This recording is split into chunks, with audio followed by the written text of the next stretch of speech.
안창호를 떠올리면 대부분 비슷한 모습을 생각합니다. 말이 곱고 삶이 바르고 끝까지 흔들리지 않았던 독립운동가. 그래서 우리는 그를 흠없는 어른처럼 기억합니다. 그런데 정말 그 모습이 전부였을까요? 영상을 시작하기 앞서 구독과 좋아요 부탁드립니다. 안창호는 1878년 조선 말기에 태어났습니다. 나라의 이름은 대한제국이었지만 국가는 이미 중심을 잃어가고 있었습니다. 이 시절 조선은 군대도 외교도 재정도 제대로 움직이지 못했습니다. 개인이 나라를 위해 할 수 있는 일은 극히 제한적이었습니다. 안창호는 이 현실을 아주 이른 시기에 직면합니다. 총을 들고 싸우기에는 나라의 힘이 너무 약했고 한 사람이 할 수 있는 일은 너무도 작아 보였습니다. 그가 택한 선택은 사람을 바꾸는 일이었습니다. 정치를 말하기보다 생활을 고치자고 했고 혁명을 외치기보다 사람의 태도를 먼저 바로 세우자고 했습니다. 이 선택은 이상주의로 보이기도 했습니다. 그러나 당시 조선의 조건에서는 무장투쟁보다 살아남아 연결되는 일이 더 현실적인 길이기도 했습니다. 그 결과 안창호는 전선의 투사가 아니라 도덕을 말하는 지도자로 자리를 잡게 됩니다. 기록에 따르면 안창호는 여러 연설에서 국민의 인격이 바로 서야 나라가 산다 고 말했습니다. 이는 흥사단 강령과 동지들의 회고록에도 반복됩니다. 반대로 이런 시각도 있습니다. 일부 독립운동 진영에서는 그의 노선을 두고 현실이 너무 급박한데 말이 앞섰다는 비판이 제기되었습니다. 총과 자금이 절실한 상황에서 도덕을 먼저 말한 것은 우회였다는 해석입니다. 즉, 안창호의 길은 찬사와 의문을 동시에 안고 있었습니다. 그 역시 정답을 알고 있지는 않았을 겁니다. 다만 무너지는 나라 앞에서 가장 덜 부서지는 선택을 고르고 있었을 뿐입니다. 그 선택이 옳았는지는 지금도 쉽게 말할 수 없습니다. 사람은 보통 싸우는 대상을 분명히 정합니다. 눈에 보이는 적, 당장 맞서야 할 상대 말입니다. 그런데 안창호는 조선의 적을 조금 다르게 보았습니다. 그가 가장 두려워한 것은 일본만이 아니었습니다. 안창호는 미국에 도착한 뒤 조선과 전혀 다른 현실을 마주합니다. 미주한인 사회는 가난했고 흩어져 있었으며 서로를 쉽게 믿지 못했습니다. 같은 조선 사람이었지만 각자 살아남기에도 벅찼습니다. 안창호는 이 모습을 보고 강한 위기의식을 느낍니다. 나라를 되찾기도 전에 사람들 사이의 신뢰가 이미 무너지고 있다고 보았습니다. 그가 내린 선택은 분명했습니다. 총을 준비하기 전에 사람부터 다시 묶어야 한다는 판단이었습니다. 그래서 그는 교육을 이야기했고 생활 규칙을 만들었고 서로를 속이지 말자고 강조했습니다. 이 선택에는 미국이라는 공간이 제약도 있었습니다. 이민자 신분의 조선인이 무장활동을 벌이기에는 현실적 한계가 컸습니다. 조금만 문제가 생겨도 추방과 해산이 뒤따르던 시절이었습니다. 결국 그는 당장 싸우는 조직이 아니라 오래 버티는 사람들을 만드는데 힘을 쏟게 됩니다. 안창호는 나라를 잃은 원인은 국민 스스로를 속인 데 있다는 강한 표현을 사용했습니다. 이는 그의 연설문과 흥사단 규약 곳곳에서 확인됩니다. 하지만 다른 해석도 있습니다. 일부 연구자들은 이러한 내부 비판이 식민 지배의 책임을 조선인에게 돌리는 결과를 낳을 위험이 있었다고 지적합니다. 외부의 폭력을 충분히 강조하지 못했다는 비판입니다. 그의 문제의식은 깊었지만 그만큼 논쟁적이기도 했습니다. 그는 사람을 믿지 못해서가 아니라 너무 잘 알았기에 사람을 두려워했을지도 모릅니다. 무너지는 것은 늘 밖이 아니라 안에서 시작된다는 사실을 그는 이미 보았던 듯합니다. 사람의 생각은 어느 날 갑자기 만들어지지 않습니다. 살아온 환경, 보고 들은 장면, 몸으로 겪은 경험이 조금씩 쌓여 만들어집니다. 안창호의 생각도 마찬가지였습니다. 안창호는 조선에서 자라며 이미 한계를 체감한 인물이었습니다. 신분은 낮았고 말을 해도 제도가 움직이지 않는 사회였습니다. 그가 미국에 도착했을 때 가장 먼저 본 것은 강한 군대가 아니었습니다. 학교, 교회, 그리고 토론하는 시민들이었습니다. 미국 사회는 완벽하지 않았습니다. 차별도 있었고 가난도 분명히 존재했습니다. 그러나 한 가지는 분명했습니다. 사람들이 스스로를 나라의 주인으로 인식하고 있다는 점이었습니다. 안창호는 이 장면을 유심히 지켜봅니다.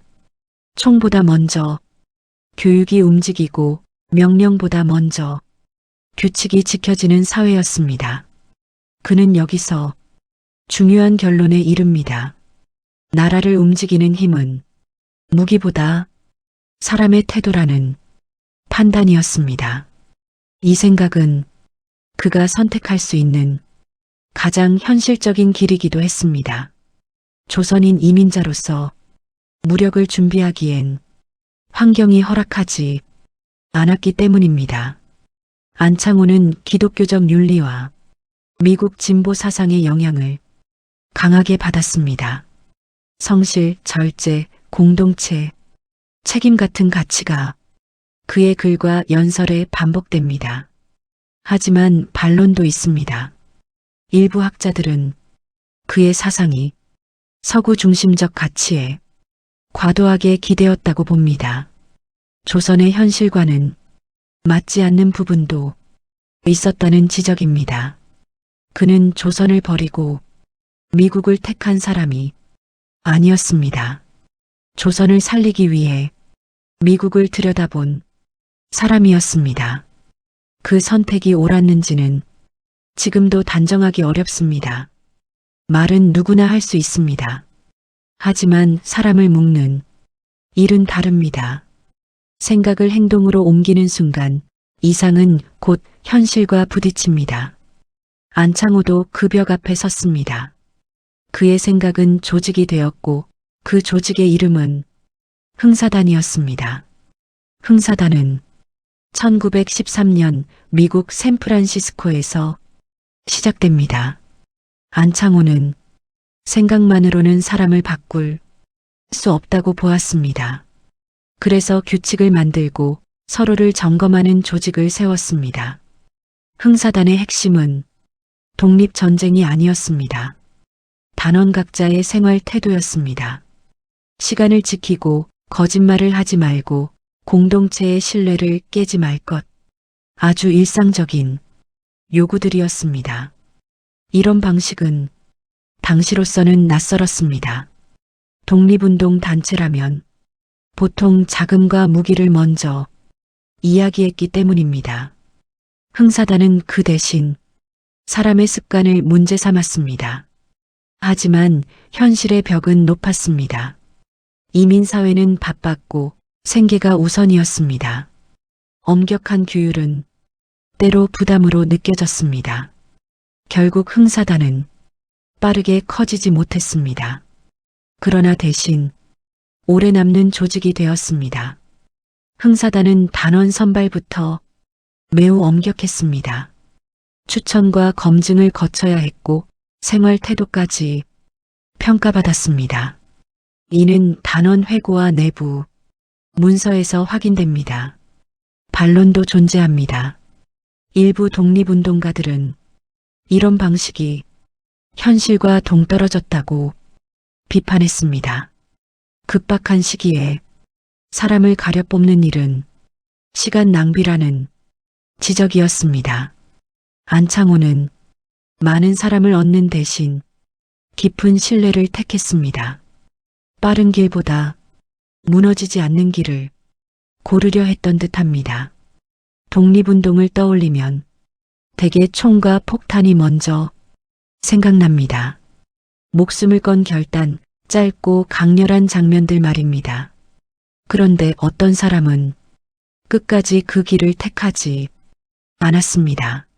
안창호가 바로 그런 사람이었습니다. 무장투쟁의 필요성을 부정한 인물은 아니었습니다. 그 역시 독립이 말로만 이루어지지 않는다는 사실을 잘 알고 있었습니다. 그러나 그는 언제 누가 어떻게 싸울 것인가를 매우 냉정하게 보았습니다. 조선인 사회는 아직 조직도 자금도 통일된 지위도 부족하다고 판단했습니다. 당대의 국제 정세도 그의 선택을 제한했습니다.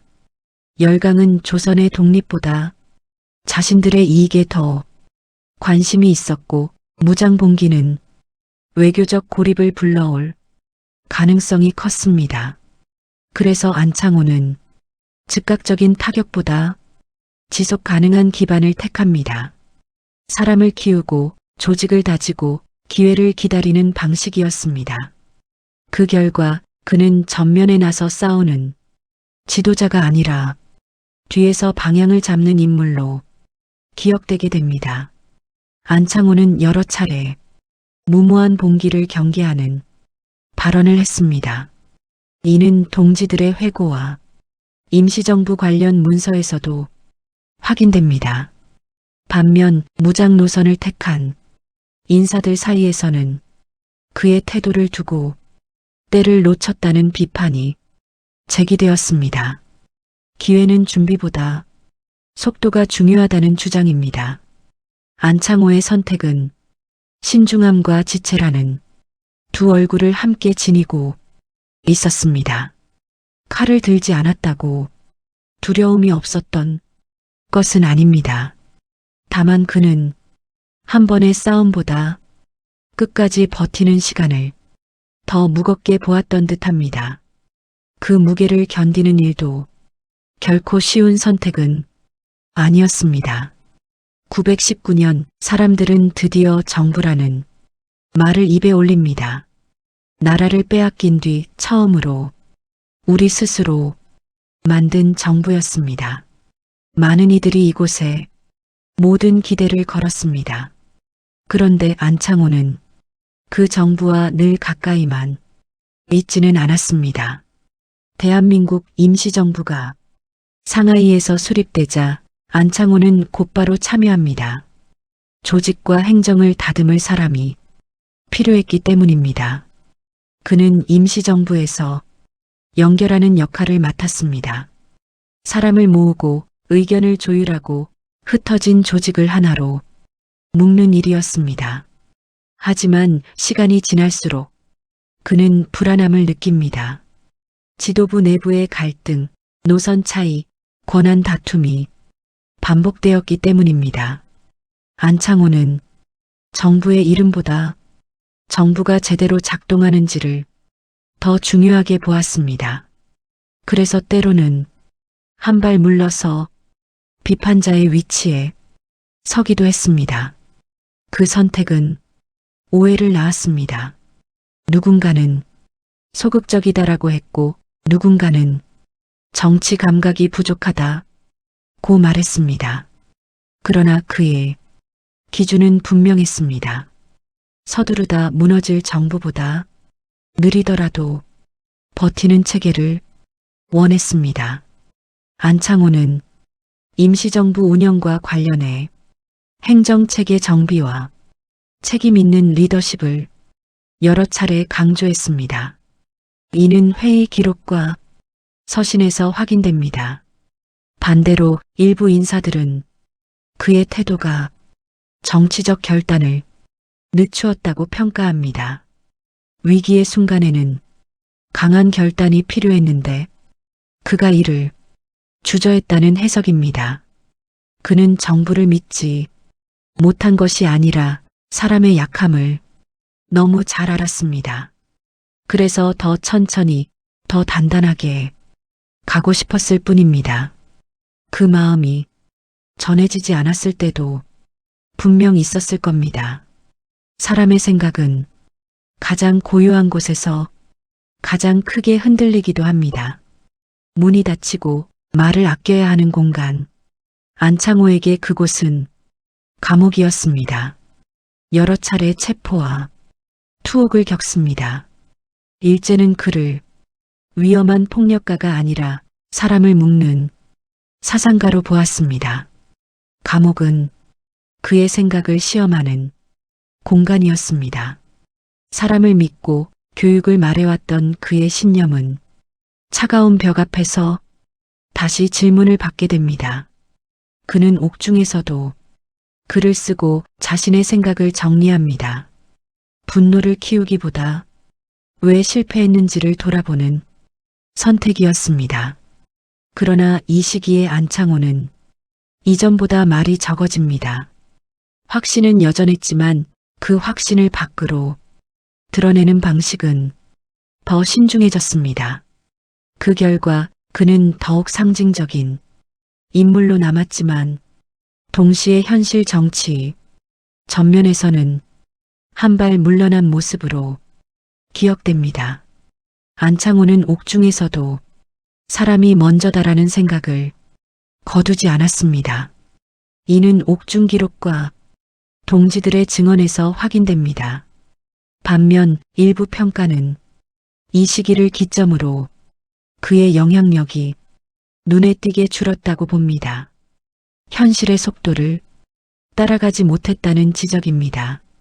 감옥은 그의 신념을 깨뜨리지는 않았지만 그 무게를 더 무겁게 만들었습니다. 벽 안에서 보내는 시간은 사람을 바꾸기보다는 사람을 드러내는지도 모릅니다. 안창호는 그 안에서도 자신을 부정하지 않았습니다. 다만 말 대신 침묵을 더 많이 선택했을 뿐입니다. 사람은 떠난 뒤에 다시 태어납니다. 기억 속에서, 이야기 속에서 말입니다. 안창호 역시 죽은 뒤에 또 다른 모습으로 살아났습니다. 1938년 해방을 보지 못하고 세상을 떠납니다. 그래서 그의 평가는 살아있는 논쟁이 아니라 남은 사람들이 정리해 야 할 몫이 됩니다. 해방 이후 한국 사회는 급하게 기준이 필요했습니다. 새로운 나라를 세울 때 모두가 동의할 수 있는 어른, 논쟁이 적은 인물이 필요했습니다. 안창호는 그 조건에 잘 맞았습니다. 폭력을 앞세우지 않았고 이념적으로도 비교적 중립적이었으며 도덕을 강조한 인물이었기 때문입니다. 그 결과 그는 교과서 속에서 본받아야 할 인물로 자리 잡습니다. 갈등과 망설임, 실패의 흔적은 조용히 정리됩니다. 이 과정에서 그의 사상은 단순해지고 질문은 사라졌습니다. 안창호는 이야기 속에서 흔들리지 않는 어른이 되었습니다. 실제로 교과서와 기념 연설을 보면 안창호는 주로 도덕적 지도자로만 소개됩니다. 논쟁적인 선택이나 무장 노선과의 갈등은 상대적으로 적게 다뤄집니다. 반대로 최근 연구와 평전에서는 그를 더 복합적인 인물로 봅니다. 이상과 현실 사이에서 끊임없이 고민했던 인간으로 다시 읽으려는 시도입니다. 기억은 늘 필요한 것만 남깁니다. 그래서 어떤 사람은 점점 단순해집니다. 안창호도 그런 과정을 거쳤을지 모릅니다. 존경에는 종종 질문이 따라오지 않습니다. 너무 위대한 사람 앞에서는 말을 아끼게 되기 때문입니다. 하지만 질문이 사라진 존경은 시간이 지나면 이야기가 멈추기도 합니다. 우리는 오랫동안 본받아야 할 인물로 배워왔습니다. 그 덕분에 그의 이름은 널리 남았지만 그의 고민은 잘 알려지지 않았습니다. 안창호는 늘 옳은 선택만 한 사람이 아니었습니다.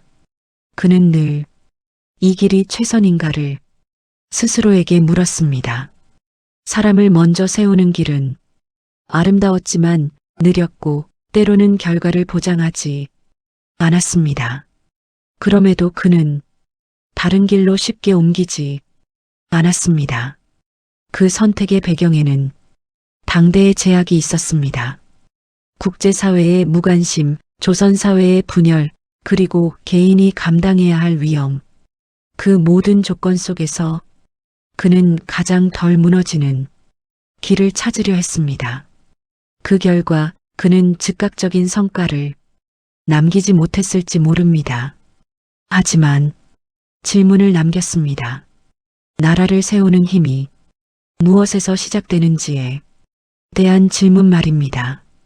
안창호는 끝까지 도덕과 교육을 강조했습니다.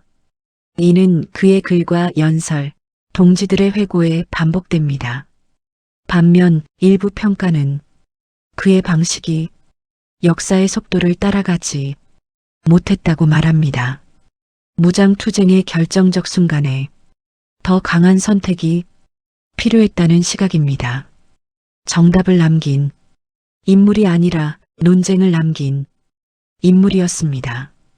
그의 길이 옳았는지는 지금도 쉽게 말할 수 없습니다. 다만 그가 끝까지 생각을 멈추지 않았다는 점은 분명해 보입니다. 그 태도만큼은 지금도 조용히 말을 걸어옵니다. 사람은 떠나면 말보다 침묵을 남깁니다. 그 침묵 속에서 우리는 스스로에게 묻습니다. 이 사람은 무엇을 남겼는가? 무엇을 이루었는가? 그리고 우리는 무엇을 이어가고 있는가? 안창호는 해방을 보지 못했습니다.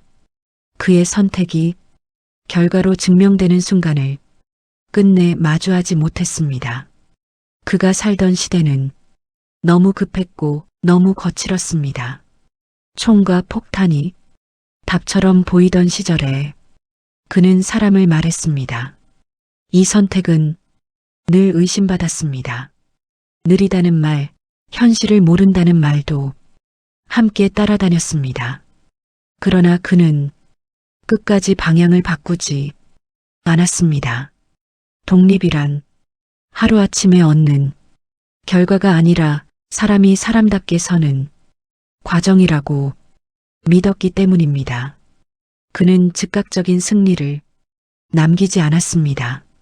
대신 나라를 세운 뒤에도 되묻게 되는 질문을 남겼습니다. 우리는 어떤 사람이어야 하는가, 어떤 사회를 만들 것인가라는 질문 말입니다. 안창호는 마지막까지 도덕과 책임을 말했습니다. 그의 글과 연설에는 분노보다 절제가 많았습니다. 반대로 일부 평가는 그의 노선이 식민 지배를 끝내는데 직접적인 힘을 발휘하지는 못했다고 봅니다. 성과보다 과정에 치우쳤다는 비판입니다.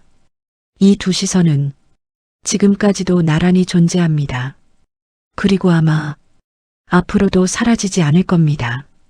이제 판단은 우리에게 남겨졌습니다. 그의 길이 옳았는지 아니면 다른 길이 있었는지 다만 한 가지는 분명합니다. 그 질문을 던질 수 있게 만든 사람, 그가 바로 안창호였습니다.